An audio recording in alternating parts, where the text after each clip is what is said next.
Hi, everyone, and welcome to Teaching Nonviolent Atonement. I am Adam Erickson, and I am here with Suzanne Ross. And we are so fortunate today. Well, unfortunately, Nadia Bowles-Weber got very, very sick.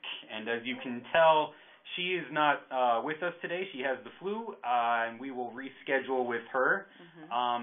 But we do have our favorite theologian, Jame Alison. Yes. Hello, James. Hello. It's my honor to be Nadia in drag. And if that's not a puzzling notion, I don't know what is. I'm not sure. Nadia in drag. I love that. And she would love it, too. Yes, she would. That's awesome. Yes. She sends her thank yous to you, James, for bailing her out in a pinch here. She's very appreciative. And I don't know if you saw that photo that went viral of her and Phyllis Tickle having a Freaky Friday exchange of bodies from the Christianity 21. Yes, I saw the picture. Yes, it was quite funny. They are cute. Those two are adorable. They're darling women, actually, in their own ways. Yeah. Both very darling women. So, well, and you're a darling man, James. So we're very glad Thank you. that you're here. I'm just going to say very briefly, those of us who are on the call know and love you already, but there'll probably be people watching this who maybe are meeting you for the first time, and so I'll just say that Jame Alison is a Catholic theologian working with the thoughts of René Girard and applying that thinking to what meaning gets opened up when we think about desire and violence at the origins of human culture, and apply that to the Bible and the cross and atonement and all wonderful things, original sin. I don't know what doesn't James think and write about that really matters to us. One of the things we wanted to talk about with Nadia was her work as a church planter. And she is becoming quite well known for her church in Denver called the House for All Sinners and Saints, or Saints and Sinners. I don't know which comes Sinners first. And Saints. Sinners come first. Sinners comes first, and I think that's a key thing for Nadia. But so, James, in your in the Forgiving Victim course, you have a whole the whole theme of what it means to be church and to be part of a church community kind of runs through the course, but your chapter in particular called The Portal and the Halfway House, I thought might be just some of those images that you use about what is church? What is it we're supposed to be doing when we say, I'm part of a church? What is church about? And it was interesting because Nadia spoke at this Christianity 21 conference that Adam and I were just at, and one of the speakers was asking what denominations were present there, and all, Lutherans and Episcopals and, Presbyterians. There's a big contingent of Presbyterians. But when it got to Catholic, out of 300 people, maybe about 2 people raised their hands.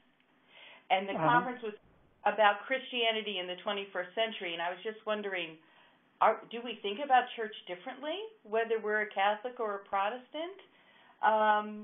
But how would you talk about church and what it means to be, to say I belong to a church? Oh, heavens. There we are. Well, that's throwing me into the deep end, isn't it? I suppose just that the people, just for the normal Catholic understanding of church, always thinks of the big thing first and the small thing way down the line, with the result that it's very much more talk about what has gone before us and what is bigger than us, rather than what we do and set up. So I can see that it would be a different mindset for our attendees at a meeting like the one you were at. Yeah. Yes, I think that it's a difficult one because it's interesting how much baggage there is with unexamined baggage there is when people use the word church, and that's one of the things that I'm always keen to work at. When people say church, very often they say it with an expression of longing, of missing something, as though there should be something there that they sense isn't, and they want to do something about. Do you pick that up as well? Yes, very definitely. There's a longing for it to be what it isn't yet, or something. It's like we're not satisfied. But as though people have it's as though they have a sense of what it should be, and that's always a bit baffling to me, because I don't have much sense of what it should be, having failed to make the grade in so many different ways. So yeah. Sorry, I'm not being very very useful to you. I did notice something. I did notice something amusing today, which is I saw a press report of the Pope's latest homily, just from his normal daily mass, in which he used the image of how some priests managed to feed poisoned food to their people, and I just thought, ooh, I seem to have heard that image somewhere before. Because he's talking about, it is very much using the language of the waiter and the restaurant as well. So, isn't it? Tell us about that part of Jesus, the forgiving victim. Tell us about the waiters and all that. Yeah. Well, its purpose is just to remind people that how do you say that so much thinking about church emanates from what I call a waiterly perspective. It's as if a restaurant were being run for the benefit of the waiters rather than for the benefit of the guests, the people who come to eat. And you know how in any institution, any service institution, there's always a tendency for it to become something for the benefit of its employees rather than for the general public. I'm sure that many people say that the post office is basically designed as something to help its employees, and very rarely does it bother to make mail arrive. Or you can think of any other body that's the same. But I think that one of the difficulties in understanding church is that it's so often talked about by and for the benefit of the waiters, pastors, church staff, priests, bishops, whoever, as though we had a defining, role in it, whereas the truth of the matter is that it's someone else's show. They're doing something for everyone else, and we're supposed not to get in the way too much. And it's quite a big shift to start thinking of church from the perspective, trying to think of it from the perspective of the chef in the restaurant and the people who are supposed to be being fed. And it's also quite important that the people who are supposed to be being fed are able to giggle a bit at the waitstaff who so royally screw things up so much of the time. At least that's my experience. So yeah, what I was attempting to introduce is just to introduce a little bit of humour, but also humour as a proper way to get us free from a certain idolatry, which is the church run in the interests of its professionals. Right. Good. Yes. Yeah. The other image you use in that chapter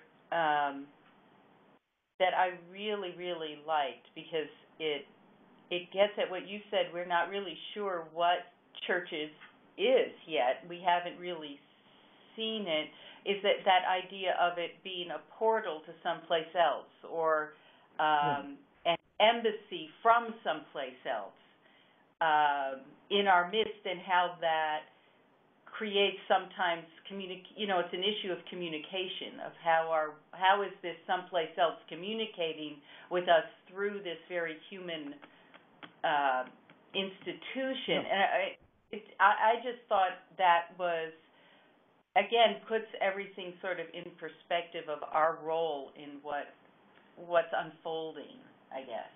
Mm-hmm. I don't know if everyone's familiar with those images, but if you could riff on those a little bit.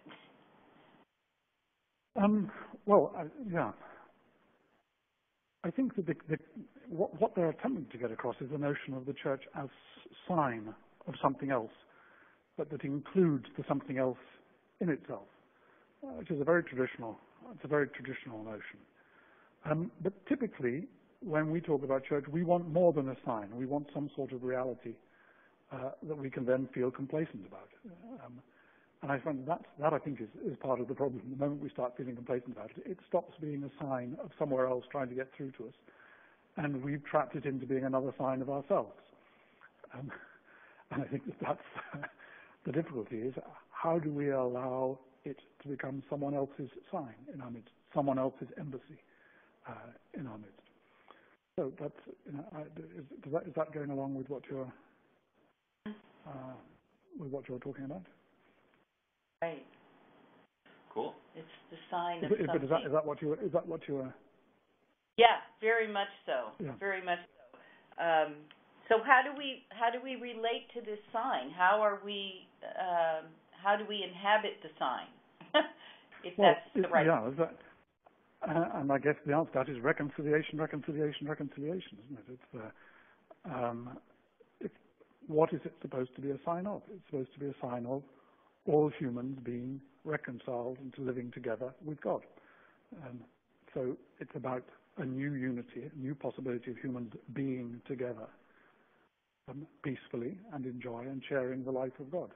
That's what it's supposed to be a sign and the first fruit of. So how are we doing in making it signs of that? Well, very often we turn it into signs of frontier issues or ways of making ourselves good by comparison with other people and so on and so forth. In other words, everything except a sign of someone else wanting to hug us into unity with everyone else and God's self. Those are the questions. If it's supposed to be a sign of the reconciliation of all humans together, then of course it's a reality which we only perceive very, intermittently. Would that be a true statement? So there's been a lot of talk about Pope Francis, and people in my circles anyway just seem to really love this guy. Do you see him as living into this sign that you're talking about? Yeah, I think, yes, he seems to be a no-nonsense guy. He seems perfectly clear that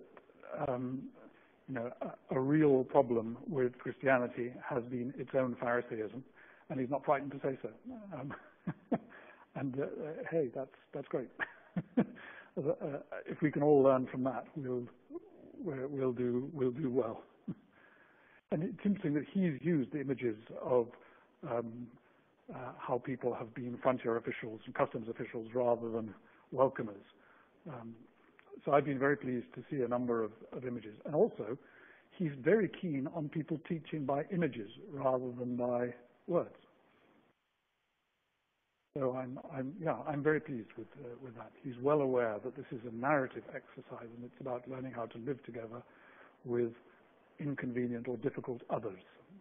So he talks about existential peripheries and things like that.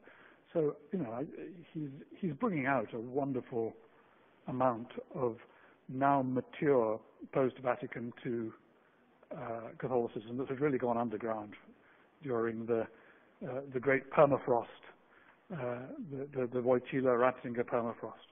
So it's very good that it's all starting to emerge. Why did that happen? Why did it go underground? Do you know, or is there? I guess, there've been a whole lot of different interpretations of it. One thing I think is there's no question at all that Vatican II was a big shock to the system for any Catholic self-understanding. Also, that it developed very fast, and some of the things that developed from it were, frankly, tacky and not helpful. So there was always going to be a reaction, and the reaction was very big and very strong. And I think the reaction was very strong amongst people who were particularly frightened and had very clear ideas of how things should be. And of course, the area where all that gets tightened is in anything to do with sex. So from Humanae Vitae onwards, what I think you had for quite a long time is the liberal generation, if you like, that led up to Vatican II. I think they lost their nerve.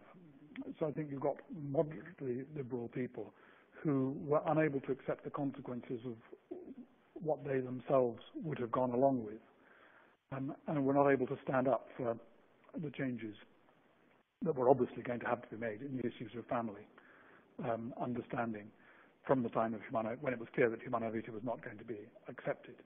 But they didn't have the courage to stand up for that, with the result that basically the rollback was able to be done without any real alternative voice.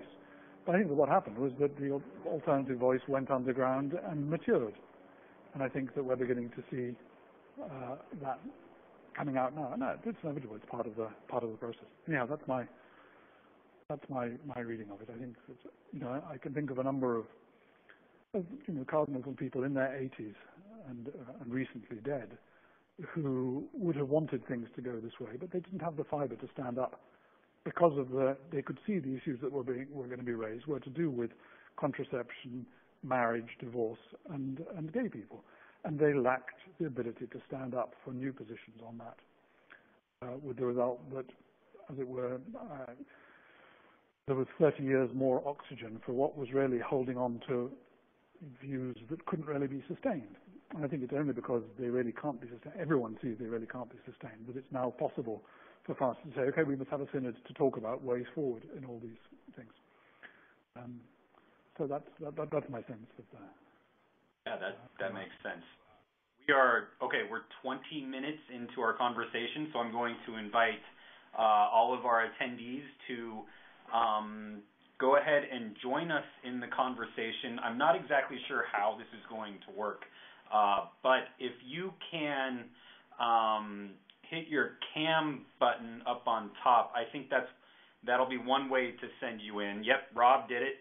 So that's a good way. We'll be able to see you. If everybody else can hit your cam button, excellent. Paul Fitzgerald. There's Paul. Good to see Hi, you, Paul. Awesome. Lisa's with us. Just a reminder that when you are not talking, to please be muted, and you should be able to do that either on your computer, if you're there, or on your phone just by hitting the mute button, or the number is *6. So please be muted if you're not talking, and if you would like to talk, unmute yourself. Just unmute yourself, or raise your hand. You can go over the My Mood button and raise your hand there if you would like to make a comment or ask James a question. I don't have anybody with their hand raised yet. So James, I'll go ahead and ask you a question, and while people are formulating questions or comments. Oh, I can see friends. Hi. Yeah. Yes. So, and hello Rob, hello Lisa, hello Paul, hello Paul. If you're having problems bringing up your picture, you can always type a comment on the left-hand column in the chat section, and we'll get that in. So as people are formulating, James, I found a podcast of you at Greenbelt online from, I think, 2007, when you were talking about the clobber texts. And one of the things that you said in the beginning of that, which resonated with me because we were just at this Suzanne and I were at Christianity 21.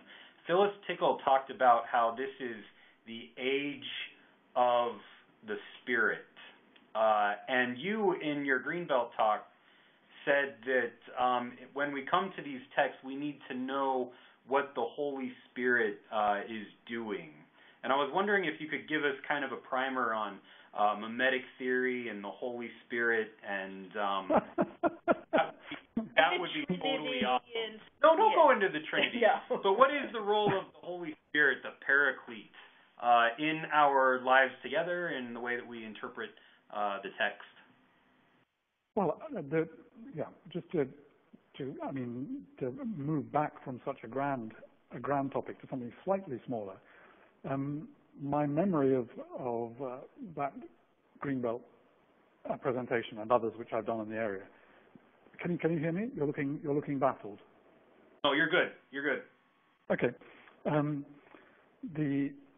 My memory is that what I wanted to bring out. The point is that we are not a people of the book. We are a people of the Spirit, because the whole question is always going to be how we interpret any text.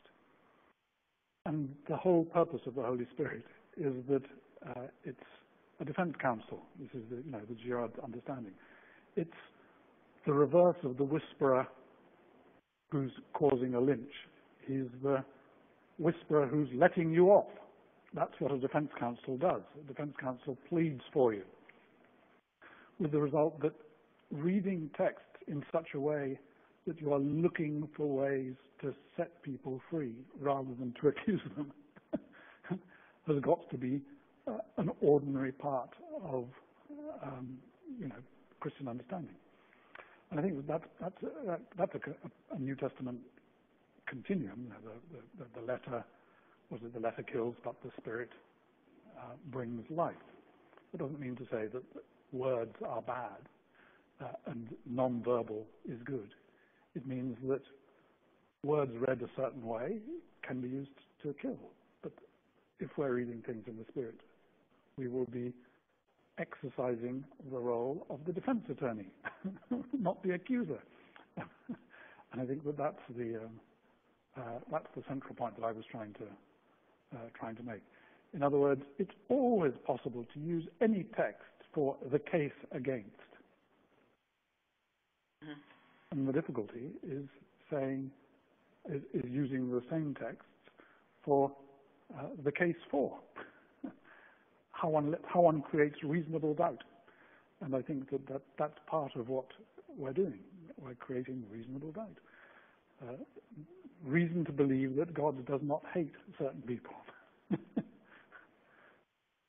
Is that the kind of thing you want? Yeah, definitely. Anybody want to jump in with a comment or a question for James? James, let's just go into this then. You were recently in, Tony Ciccarello does. All right, Tony, go ahead and, unmute yourself, and we'll bring you in. I can't see Tony. Can you see Tony? No, we saw him earlier, but now he's vanished. Tony, if you can hit the cam button up on top, that should bring you in. Or if you can unmute your phone, you could probably talk then too.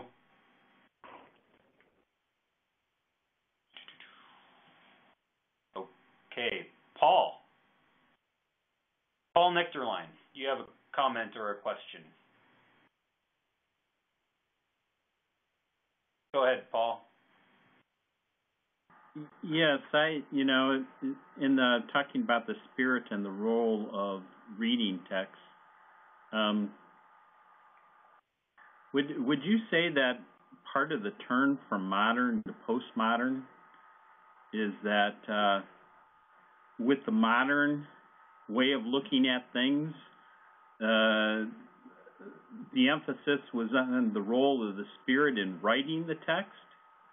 And you had this positive notion that if the Spirit wrote the text, we could all obviously know and understand and read it and glean the truth that was written in the text.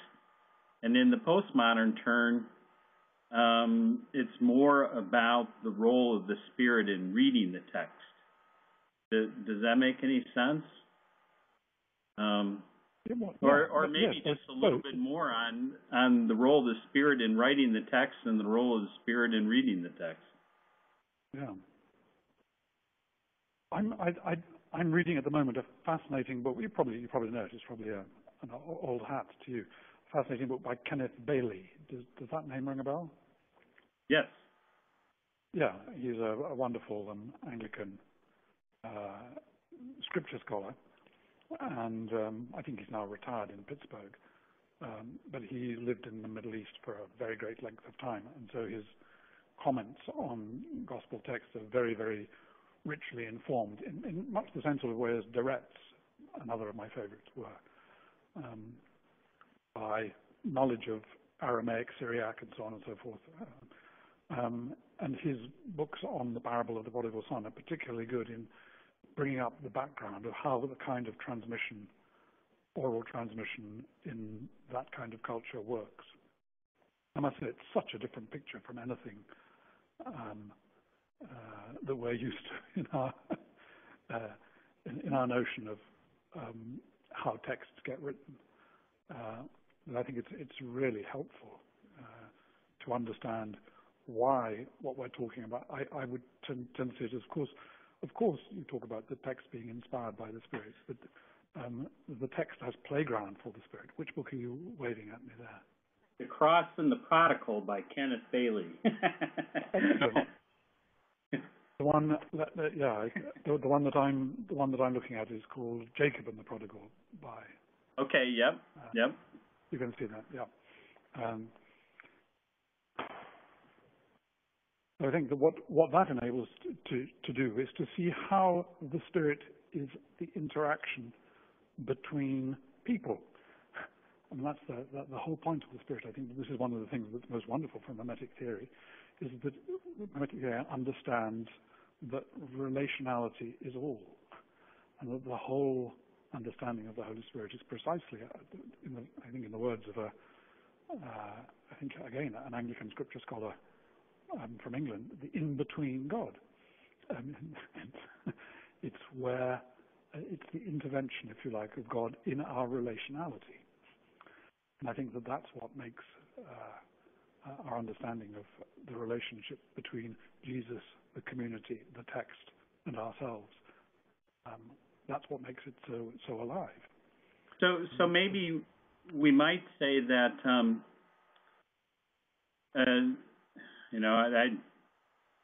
the modern postmodern thing, but I think in the modern sense of things, it was also greatly influenced by individualism. So you had more of a sense of the Spirit helping one person write the text. And in postmodernism, there's more of a sense of the relationality that a community writes the text and a community reads the text. You know, that the book of Isaiah is the product of a community, not a person. Would that be part of it then too? Yeah, in the case of Isaiah, we don't know how many people, because what we have a sense of how many hundreds of years it must have taken to be compiled. But I think that something much more interesting is going on. One of the things about the Gospels, as opposed to all of the New Testament texts, as opposed to the text of the Hebrew Scriptures, is quite what a short time span they're written in by comparison with other sacred texts. There seems to be perfectly good reason to think that Luke was compiling well-shared oral accounts. In other words, that one author was putting down an already very solid oral tradition, which also had other written form, which hadn't survived, as close as 20 or 30 years after Jesus' death and resurrection. In other words, the whole sense of both words and their sense and how they were understood and how they'd been passed down were available to him. So that putting it into writing was a comparatively later part of a process of transmission that was perfectly ordinary at the time. Like, it was the putting it into writing that was the new bit. that's kind of what I mean by a community wrote the text. You know, we certainly have a sense, more of a sense now of a community reading the text. But I think there's even more of a sense now of a community writing the text, like you described. Even if it's one person who's actually writing it down, it's a product of a whole community. Well, in that case, I think it's better not to, because I think when people have used the term community writing the text, it's always made it sound as though it was a collective authorship, like a committee. Many of us have written committee texts and know that they are very rarely wonderful and inspiring works. But I think that there's something key, is that what the community was remembering was someone who had made a real impression, and that it's Jesus' impact that they are reproducing. In other words, you can talk about a community remembering and Luke putting it into writing. But I think that if you talk about the community writing, it makes it sound as though the initiative is in the communities. I think that the community was very clear that they were passing on something that was sacred to them, holy to them, that they had remembered about a real person. In other words, that the brilliant author was Jesus. I think that that's well worthwhile bringing out. Otherwise, you tend to get, there was this Jesus, he said things, and he was a simple Galilean peasant, and he said nice things. And then lots of people heard it, and then this wonderfully brilliant collective author got together and wrote this wonderful gospel, and they put it under the name of Luke because that seemed a convenient name. He said, no. Why should there be this intermediary group of geniuses when that's not how ancient texts worked at all? People remembered particularly important teachers.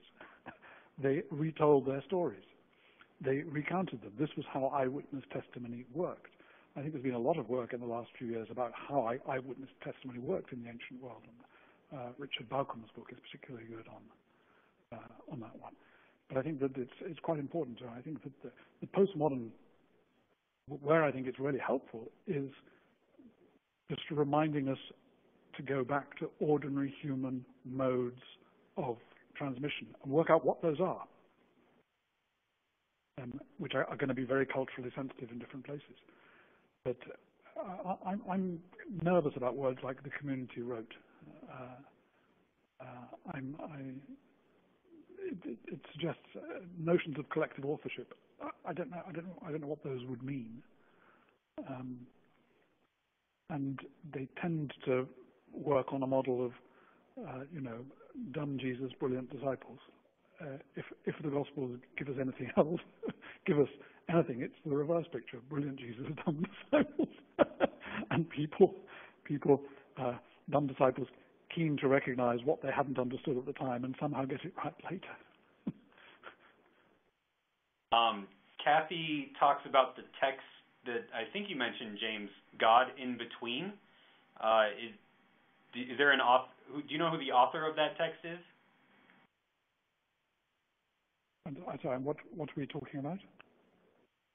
God in Between. Was that a book that you referenced? Yes, the In Between God. I think that the author was a man called Vincent Taylor, or maybe he wasn't called Vincent Taylor, but V. Taylor. Okay, great. He was an Anglican theologian, and I think he was the Bishop of Salisbury in his later days. But yeah, the Great. In Between God. Tim asks a question that we were getting at a little earlier, but especially in this year A cycle of Matthew. Interpreting the text is a real difficult thing. Tim says, I have friends that hear Jesus being violent, promising to punish. For example, one of the texts that keeps coming up for us is the sheep and the goats, and the separation, and the goats who will be punished forever. Do you have any thoughts on particularly the Gospel of Matthew and maybe the story of the sheep and the goats when it comes to interpreting through a Girardian lens? Yeah, I mean, in a sense, I think, John V. Taylor, great, yes, I see Rob Martin has said John V. Taylor, that's right. That's the name. I knew there was a V in there somewhere. With the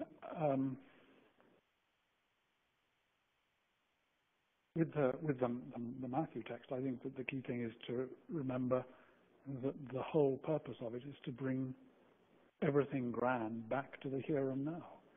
It's a hugely Baroque picture whose purpose is quite obvious. Your access to that Baroque reality is entirely in your day-to-day treatment of the people who are around you now. So everything is to do with how you treat people now. That's absolutely in common with throughout Matthew's Gospel, is that yes, amidst all the apocalyptic language, something very down to earth is being shown. And of course, we tend very quickly to leave the down to earth and rush to the apocalyptic. But I wonder whether that's just because we are not familiar with the teaching technique that's behind that use of language, which is the teaching technique from a very ancient culture and a very different set of cultural parameters. Well, and it also seems that when we interpret that text, we tend to be a little harsh because we never see ourselves as the goats. We're always the sheep that are being rewarded, not the ones being punished. So I imagine if we could put ourselves more humbly in the spot of those that maybe aren't getting it right, we might interpret it differently. Yes, well, that's right. And that is a constant in Matthew's Gospel, that people who are very sure where Jesus is and are very sure that they've been serving him are the ones to whom he says, I do not know you, which is always very frightening. If you like, okay, so there is no obvious goody and obvious baddie label that works to identify where Jesus is to be found. If there were, it would all be very easy. And then, but Jesus is specifically saying there isn't. You have to find who you serve. Yeah. And the question is, I think Tim has said lots of in and out language, Matthew. Yes, there's a great deal of in and out language. And I think that Jesus uses it to turn itself on its head. And that's what you would expect. We lost Tony Ciccarello. Tony, if you want to try to hit your cam button, we can try to bring you back in. But until we get that figured out, Paul Fitzgerald, you had a question about Douglas Campbell's book. If you want to come in and ask that question, that would be great. I can see Paul's question here. Is that the one you want me? Yeah. Yeah, because I can't actually hear Paul, but I can read his question. And the answer is I haven't read the whole of that. I've read extracts from it, and because Paul Lichterlein, who is at the moment temporarily hidden, told me about it with great excitement. Before you talk about it, I'll just read the question out loud for people who can't see it. I've been working my way through Douglas Campbell's book, The Deliverance of God, an apocalyptic rereading of justification in Paul. It is an amazing rereading of Romans, and Paul Fitzgerald is wondering what you, James, think about it and what your take on it might be. Well, I haven't read the whole of it. I just read some extracts that Paul pushed to me, and my suggestion is that we should ask that question to Paul, who's on our discussion, because he's actually written about it. Paul, are you still there? Paul Fitzgerald, we will bring Paul Nectarline in to have a little bit of a discussion on that. Paul, I've unmuted you, so you should at least be able to talk now. There you go. Awesome. Paul, what do you think of Douglas Campbell? Well, it's kind of rocked my world.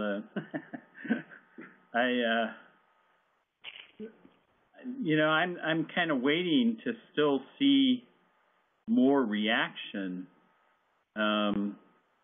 It's kind of interests me that when did the book come out? Like 2009, 2010, and and the other biblical scholars still haven't even commented on it much, which I think is interesting in itself. For instance, N.T. Wright just put out his huge book on Paul, and I'm not very far in it. It just isn't high on my list right now, but he separated out a book, his book on Paul. It's going to come out later this year, on the other interpreters of Paul, where he's going to address presumably Douglas Campbell and other folks. And I'm interested to see what someone like N.T. Wright has to say about the thesis.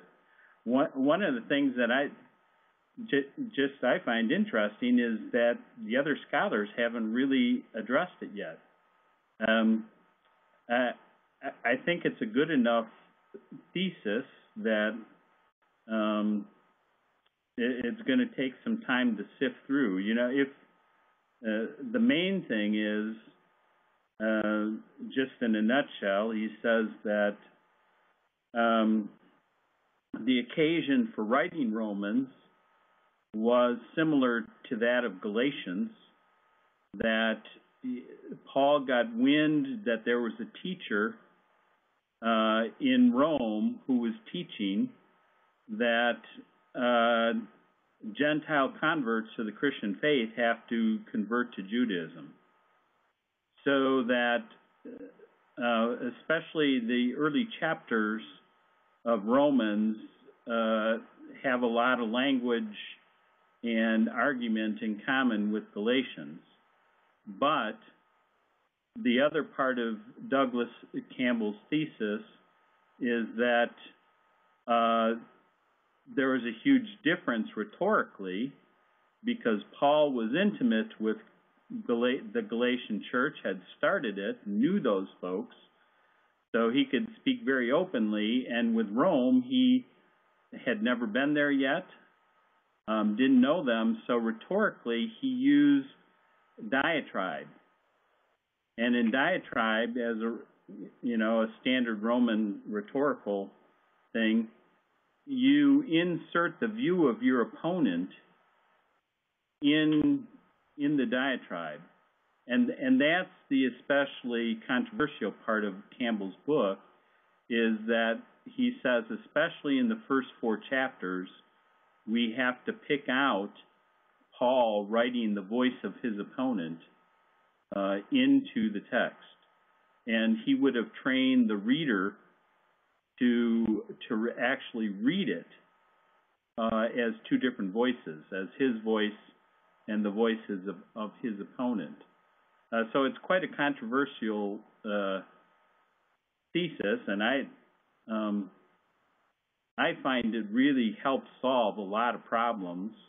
And of course, there's the real understatement where I think he has 2 paragraphs on the homosexual question, is what he says, and because he has the second half of Romans 1, Paul writing explicitly in the voice of his opponent, so that the controversial verses of Genesis 1, 26, 27, and 28 are not Paul's view. It's Paul speaking the voice of his opponent. And in this huge book, he does have like 2 paragraphs where he says, obviously this has enormous consequences for the debate about gay and lesbian people in the church. But that's all he says. What do you think of that reading, James? I mean, you obviously, I'm sure, would want to read the book and see the whole argument before you made much of a comment. But does that make some sense to you, or? It does. I mean, one of the things which I think, I don't think that Douglas Campbell is the first to point out, that there are whole chunks of Paul where we have to put in inverted commas that are not obvious to us, because that was how the rhetoric of the time worked. So I think, I know that Jerome Murphy O'Connor, who was a Dominican biblical scholar working in Jerusalem, his reading of Paul for a long time insisted on that a good deal of what Paul says is including the quotes from the other side. And there are places where that's very obvious, like all is permitted. All is permitted, but not all is convenient, for instance, places like that. So in principle, what Douglas Campbell is saying there is not weird. It seems that what is particularly striking is the how would you say, the consistency of the argument which he has made showing it, which sounds to me very interesting indeed. I think that's one of the things which again, whether the exact details of the interpretation are true or not, one of the things that is true is that it shows quite how differently texts were handled in those times than they are now. And that any attempt by us to treat an ancient text in the modern flat, all words mean the same in the same way, in the same tone, as we think is a necessary and normal part of communication, just won't do. The notion, as Paul said, that it would have been normal for someone to train somebody to read different voices in their presentation of a text. I think it's hugely important because, one of the things that we are all perfectly used to in our modern communication is people putting in inverted commas by inflection, by ways in which we modulate our voices, which don't appear in text as such. And have to be careful, you have to punctuate it quite carefully if you want to bring across that someone is saying something rather than the reverse of what they're saying. And so I think that from that point of view, what the bit which Paul showed me and has read to me before seems to me to be absolutely a main line. I don't see any problem with that. Isn't that your sense, Paul? Yeah, I've actually gone through and have on my website a thing.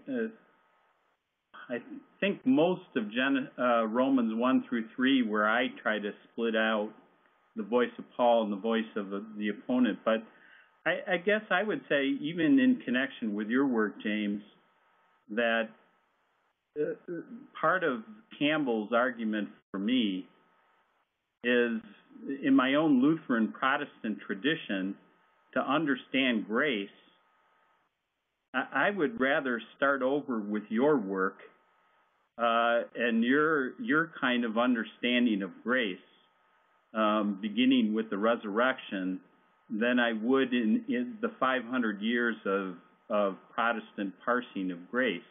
Because what Campbell's basically saying is that because we haven't recognized the voice of both Paul and his opponent in the central text of Romans for Protestants and for Luther, we have this jumble of grace and not grace.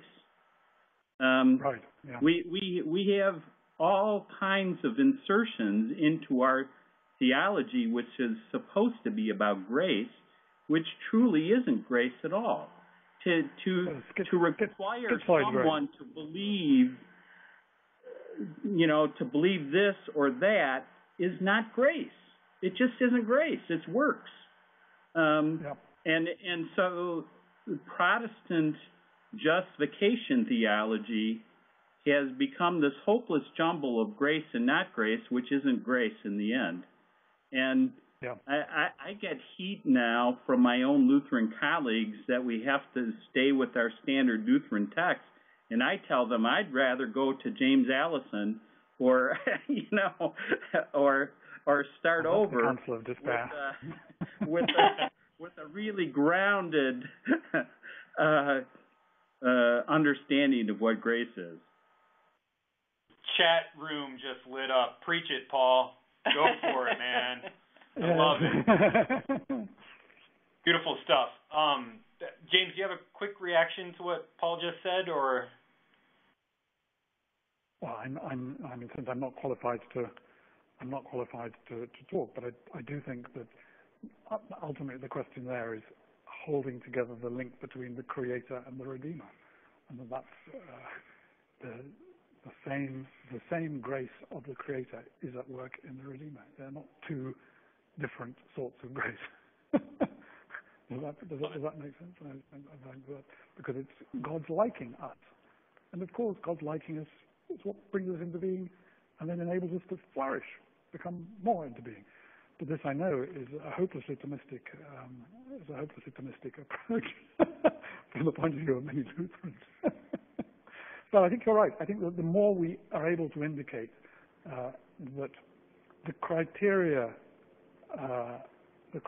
for grace cannot be schizoid if it's anything to do with God, then yes, you're absolutely right. I think that's where mimetic theory is particularly helpful, because it insists on something unambiguous.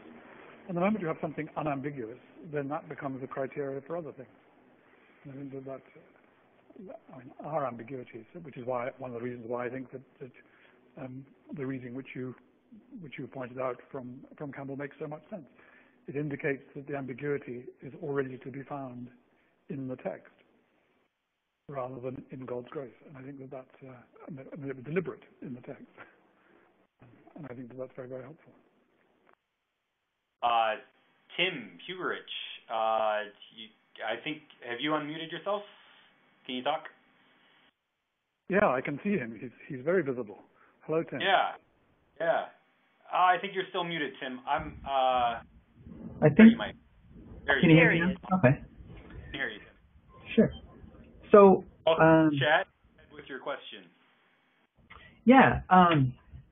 My background is in economics, so I sort of try to think of everything in this very precise mathematical way. So I just wanted to see if, I guess sometimes it seems like mimetic desire is kind of a imprecise idea. I mean, the example I thought of was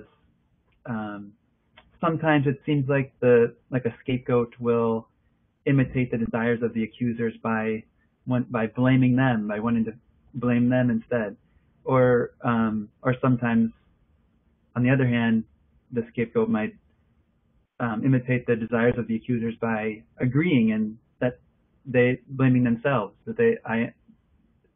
agreeing I'm to blame. And so, is there some? So I'm kind of looking for a way of understanding when one thing happens or when the other thing happens. Is there something you can recommend, like a reading or something that can give me like a more analytical understanding of like which desires are imitated or who gets imitated, or I don't know. At which point? I don't know. I mean, I think that the first half of the book. James. Oh, James, we lost you. Here we go.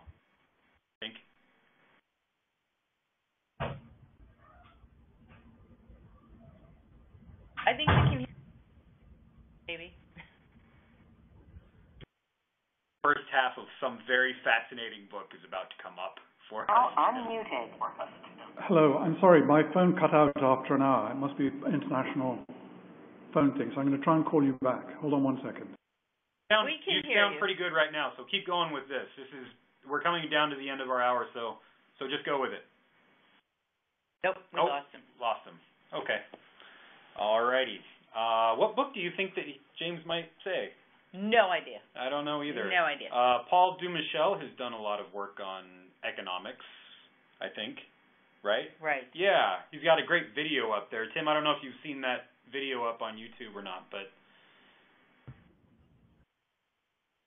Is that the one from the iNet?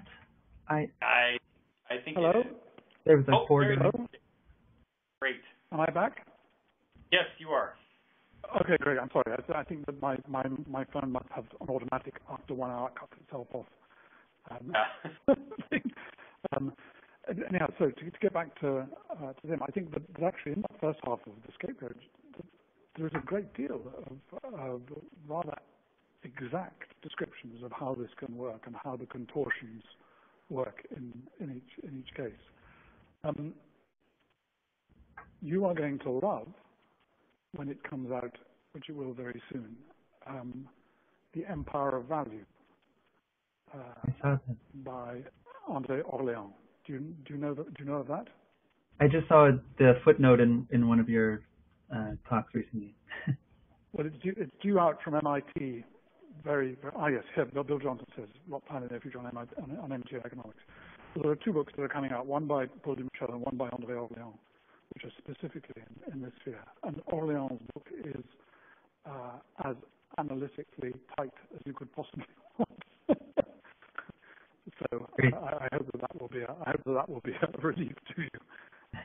Thanks so much. Dealing with people other than woolly theologians. It's called The Empire of Value. If you read French, it's already available. But if French is not a language, then MIT this year. Cool. Great. Awesome. MIT Press this year. Yeah. Thanks for that question, Tim. We couldn't get Tony back on, but we are coming to the end of our hour. I'm wondering if there are any last-minute questions for James. If not, well. If not, I just want to mention James is going to be on a trip to South Africa next month, and maybe you could tell us who you might be talking with there, James.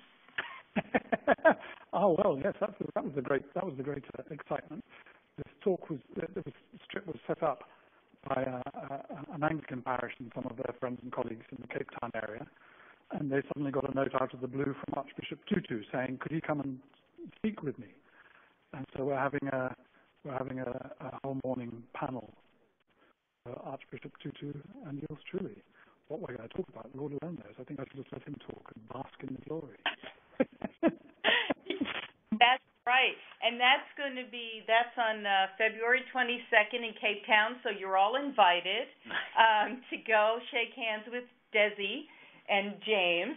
And it is going to be videotaped, I understand, right, James? We think so. Yeah, we've asked them to video. So I don't know what their parish recording arrangements are, but I imagine that people record Tutu wherever he goes. So, right. We're hoping. We're very excited for that conversation. And Desmond will learn all about the forgiving victim, and we'll send a copy with you for him, and we'll see what happens. Awesome. But that's exciting. Very exciting. How did that all come about, James? How did what all come about? You going to South Africa and meeting with him. Oh, well, it was, a group saw the living victim material on the Raven website. They wanted to do it. They wrote in and asked whether I could come. I wrote back and said, yes, I could. They started organizing the visit, and somehow Tutu heard about it and wrote to them saying, this guy's coming, can I come along as well? Cool. So, Fantastic. You see, everything comes flowing from Glenview, secret offices in Glenview, Illinois. That's right.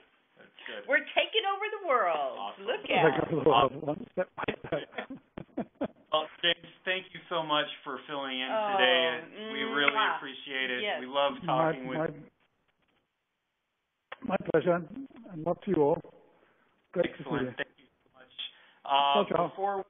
Before we head out, next week we will be back to our regularly scheduled time at 11 o'clock, and we will be talking with our very own Paul Nectarline about the Girardian lectionary. So be with us then. I will be out of town on vacation on a Disney World, Disney cruise trip.